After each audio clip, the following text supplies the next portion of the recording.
सुनील टिंगरेंना यावेळी घरी पाठवा, जबाबदारी तुमच्यावर आहे। मी स्वतः सुनील टिंगरेंच्या विरोधात प्रचार करणार, जंग पछाडणार असं सुप्रिया सुळे यांनी म्हटलंय। कुठल्या तोंडाने तुम्ही मतं मागणार? तुम्ही भ्रष्टाचारी आहात, हा माझा आरोप आहे।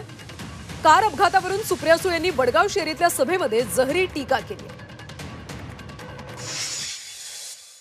वडगाव शेरीवाल्यांनी तर काय बोलूच नाही, त्यांनी कुठल्या तोंडाने मतं मागणार आहेत?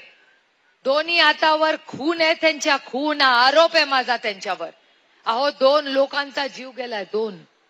त्यांच्या आईचा दुःखाचा कधी विचार केलाय की त्याच्या आईला काय वाटत असेल, त्याच्या वडिलांना काय वाटत असेल, त्यांच्या कुटुंबाला काय वाटत असेल?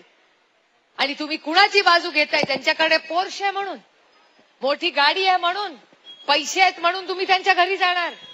नाही चलेगा। मी स्वतः त्यांच्या विरोधात प्रचार करून जंग पसारीन, पण त्या आईला न्याय दिल्याशिवाय सुप्रिया सुळे गप्प बसणार नाही।